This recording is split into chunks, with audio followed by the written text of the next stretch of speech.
42%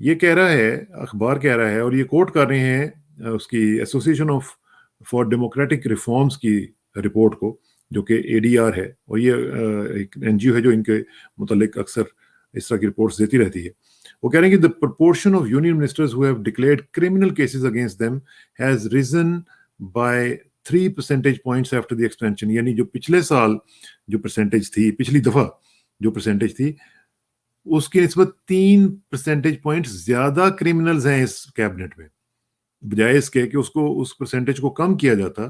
اس جو کیبنٹ جو ابھی ریشفل ہوئی ہے، اور جو کہ 78 لوگوں پہ مشتمل ہے، جو کہ 81 کا جو ہوتا ہے نوچ، اس سے تھوڑا سا کم کر لیں آپ، جو لمٹ تھی 81 کی، اس سے ذرا تھوڑا سا نیچے، یعنی 78 منسٹرز اکٹھے کیے ہیں. اور کیسے کیے یہ ذرا پڑھ رہے ہیں. یعنی کرمنلز اور ملینرز، یہ ذرا ان کی تصویریں دیکھیں اور یہ آپ ان کی شکلیں دیکھیں. ان میں یعنی ہر دوسرا شخص جو ہے، آپ ذرا امیجن کر لیں، ہر دوسرا شخص جو، یہ مودی صاحب جو بڑے ادب سے بیٹھے ہوئے ہیں نا وہاں پہ، ان کے ارد گرد جتنے بھی لوگ بیٹھے ہوئے ہیں، ان میں سے ہر دوسرا شخص جو ہے وہ کرمنل ہے نہیں کیا؟ میں نے آپ کو بتایا نا کہ میں بھارت کے متعلق جو بھی بات کرتا ہوں، میں انہی کے میڈیا کو کوٹ کرتا ہوں، کیونکہ مجھے پتا ہے میں جب کرتا ہوں تو اس کے باوجود جو میں ان کے اپنے میڈیا کو کوٹ کرتا ہوں، پھر بھی میرے دوستوں کو بڑی تکلیف ہوتی ہے وہاں. اور جو آپ لوگ کامنٹس کرتے ہیں، کاش کہ آپ کے کامنٹس اچھے بھی کر سکیں. یعنی میں نہیں یہ کہتا کہ ہماری تعریف کریں یا پاکستان کی تعریف کریں، آپ صرف کم از کم انٹلیکچوئل لیول پہ کامنٹس کیا کریں. آپ ان کو اس طرح کا بنائیں جن کو ہم پڑھ کے کہ ہاں یار واقعی اس نے کرٹیسزم کیا، لیکن بہت زبردست کرٹیسزم کیا. تو اس طرح کے کامنٹس اگر آپ کریں گے تو ہمیں بھی فائدہ ہوگا اور آپ کو بھی فائدہ ہوگا. لیکن یہ جو گالم گلوچ اور اس طرح کی چیزیں ہیں، اس سے ہمیں کیا فرق پڑے گا؟ آپ ہی کی جو خباثت ذہن ہے وہ نظر آتی چلی جائے گی، اور وہ آئی بھی ہمیں، وہ پتہ ہے ہمیں.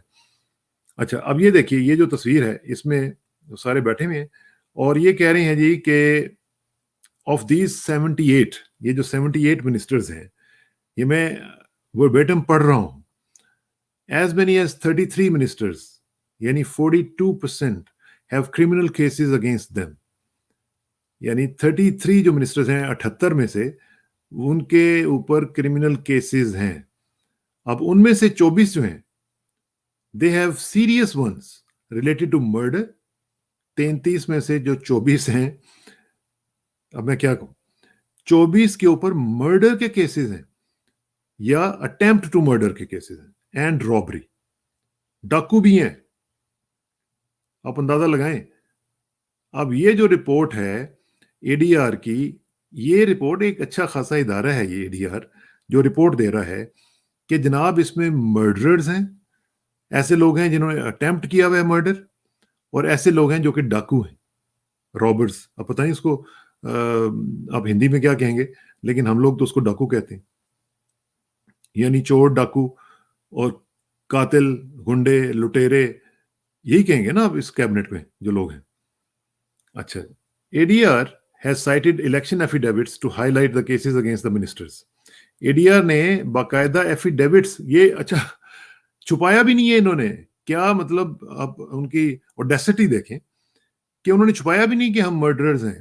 انہوں نے اپنے ایفیڈیوٹس میں لکھا ہوا ہے، ہاں جی میں نے مرڈر کیا ہوا ہے، میں نے ایک فلاں آدمی کو مرڈر کرنے کی کوشش بھی کی تھی، کہ یہ کیس ہے میرے اوپر. یہ انہوں نے ان کے ایفیڈیوٹس کو، یہ وہ لکھ رہے ہیں کہ ہم نے ان کے ایفیڈیوٹس جو جمع کرائے تھے اس میں سے ہم نے یہ آپ کو دکھایا ہے، یہ جو رزلٹ دیا آپ کو پرسنٹیج کا. Also in its analysis, ADR found that around 90% of members of the new union cabinet، یعنی 70 منسٹرز جو ہیں are millionaires. کہاں گئے جی وہ غریب لوگ؟ یعنی ایک آدھا بندہ اپنے کوئی غریبوں کا اکٹھا کر کے وہاں پہ بٹھا دیا، اور 90% جو ہیں وہ اپنے ملینئرز اکٹھے کر دیے. meaning that they have declared total assets amounting to rupees 1 crore. 4 ministers، یہ ان کے نام انہوں نے سنڈیا وغیرہ کے نام دیے ہوئے ہیں، 379 کروڑ. پیوش گویال اس کے 95 کروڑ، یہ رانے جو ہے اس کے 87 crore, Rajiv Chandra Shekhar 64 crore. have been categorized as high assets ministers، high asset ministers. یعنی آپ اندازہ لگائیں، which means they have declared assets worth more than 50 crores. یہ وہ لوگ ہیں جن کی آن ایوریج 50 کروڑ سے زیادہ ورتھ. بات تو آپ کرتے ہیں جناب کہ بہت ڈیموکریسی چل رہی ہے اور یہ وہ چل رہا ہے. یہ سنڈیا صاحب ہیں جی، ذرا یہ بھی دیکھ لیں، ان کو بھی ذرا دیکھ لیں، یہ ریچسٹ ہیں، ٹھیک ہے جی. یہ بھائی صاحب جو ہیں یہ 380 کروڑ کے ساتھ ریچسٹ ہیں. The proportion of union ministers who have declared criminal cases against them has risen by 3 percentage points, جس کا میں نے پہلے ذکر کیا. After the expansion, یعنی آپ نے غلطی سے سیکھا نہیں ہے. اگر پچھلی کیبنٹ میں اگر آپ کے پاس زیادہ لوگ اس طرح کے آ ہی گئے تھے جو کہ آپ خود لائے ہوں گے, تو اس دفعہ آپ ان کو کم کرتے نا, شنٹنگ کرتے, ان کو نکالتے باہر. لیکن آپ نے کرائم کو بیسیکلی آپ نے کہا کہ نہیں, کرائم سیلز, اگر آپ کرائم کریں گے تو آپ کو نوازا جائے گا, آپ کو انعام دیا جائے گا, آؤ میں اپنی کیبنٹ میں شامل کرتا ہوں. Analysis by ADR in 2019, when the first cabinet was sworn in, showed that 39% of the 56 ministers then had declared criminal cases against themselves. In that cabinet too, an overwhelming majority, 91%, were crorpatis. اس میں بھی یہ record آپ نے قائم رکھا ہے, تھوڑا سا بڑھا دیا اس دفعہ ذرا کم کیا 1% کا, یعنی پچھلی دفعہ 91% ہے اور اس دفعہ 90% ہے کروڑپتیز. The average worth of assets per minister has been found to be around rupees 16.24 crores, the report noted. ٹھیک ہے جی. اب یہ جو چیزیں ہیں میں اس کی تفصیل میں نہیں جاتا, یہ لمبی رپورٹ ہے اور اس میں اتنا ٹائم نہیں ہوگا, لیکن میں صرف بتانا یہ آپ کو چاہ رہا ہوں. مجھے کئی دفعہ سمجھ نہیں آتی ہے کہ بھارت کو کس کی نظر لگ گئی. مجھے یقین مانے کہ سمجھ نہیں آتی. یعنی بھارت کے اندر یہ جو ٹولہ آج کل حکومت کر رہا ہے, اس کی یہ حالت ہو گئی بھی ہے کہ ایک تو ان کے خلاف کوئی بول نہیں سکتا. اتنی خوف کی فضا وہاں پہ پیدا ہو گئی ہے کہ لوگ بول نہیں سکتے, لوگ بات نہیں کر سکتے, لوگ کرٹیسائز نہیں کر سکتے. کہاں کی ڈیموکریسی ہے ہمارے پاکستان میں. لوگ اتنا وہ کہتے ہیں نا جی کہ منہ پھٹ اور مادر پیدر آزادی جس کو ملی بھی ہے وہ ہے میڈیا, وہ جو چاہیں وہ کرتے رہتے ہیں. لیکن بھارت میں نہیں کر سکتے. بھارت میں جو کرے گا وہ بھرے گا, ٹھیک ہے نا. اور پھر آپ کو پتا ہے ابھی ٹویٹر کے ساتھ کیا ہوا, باقیوں کے ساتھ کیا ہوا, واٹس ایپ کے ساتھ کیا ہو رہا ہے. تو اس لیے وہاں پہ تو اب صورتحال یہ ہو گئی بھی ہے کہ کوئی ان کے متعلق بات کرنے کے لیے تیار نہیں ہے. اور جو انٹرنیشنل ایجنسیز ہیں وہ اس لیے نہیں بات کرتے کہ یہ ایک بگر مارکیٹ ہے, اس کو ہم لوز نہ کر بیٹھیں. تو آج آگے کیا ہوگا؟ who will be the loser? The Indian public will be the loser. Indian people will be the loser. وہ لوز کریں گے اور آہستہ آہستہ ڈیموکریسی کا نام و نشان ختم ہوتا چلا جائے گا. اور وہاں پہ ہوگا یہ کہ ایک اس طرح کی میجورٹیرین گورنمنٹ جو ہے وہ لاسٹ کرتی چلی جائے گی, اور ان کا جو انفراسٹرکچر ہے, جو سوشل فیبرک ہے, جو ڈیموکریٹک جو ایک ان کی سٹینڈنگ ہے, وہ تباہ و برباد ہو جائے گی. تو اس لیے اس سے پہلے کہ ایسا ہو, میری گزارش آپ سب سے ہوگی جو میرے دوست بھارت میں رہتے ہیں کہ اس کے متعلق کچھ کیجیے. اس طرح کی کیبنٹ جو لائی گئی ہے اس کو ریجیکٹ کیجیے, اور اپنے تئیں جتنا بھی ہو سکتا ہے. میں نہیں کہتا کہ آپ اتنا کنفرنٹ کریں, لیکن آپ اپنا احتجاج نوٹ کروائیں کہ ہماری دنیا میں جگ ہنسائی ہو رہی ہے. ہم جیسے لوگ جو ہیں یہ کوٹ کر رہے ہیں اور آپ ہی کی رپورٹس کو کوٹ کر رہے ہیں, تو ذرا دیکھیں نا کہ کتنے لوگ دیکھ رہے ہوں گے آپ کو.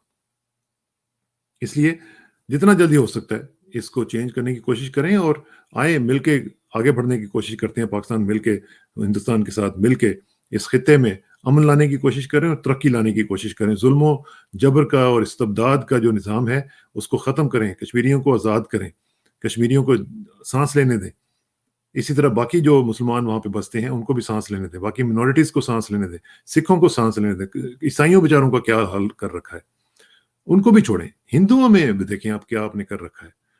کاسٹ سسٹم نے بیڑا غرق کر کے رکھ دیا پورے کا پورا. سوشل فیبرک اس کو ختم کریں, کیونکہ انسانیت میں کوئی اونچا نیچا نہیں ہوتا. ہمارے اسلام میں کہا جاتا ہے کہ جس کا تقویٰ زیادہ ہے, جو نیک زیادہ ہے, وہ اونچا ہے. یہ فیصلہ ہونا چاہیے, یہ معیار ہونا چاہیے. کسی کا رنگ, نسل یا اس کی وہ کیسے کس گھر میں اس میں جنم لیا, یہ نہیں ہونا چاہیے. اس کا خیال رکھیں. امید ہے کہ آپ کو یہ ویڈیو پسند آئے گی. اگر آپ کامنٹس کریں گے تو اچھا کیجیے گا, میں ضرور پڑھوں گا انشاءاللہ. بہت شکریہ. السلام علیکم.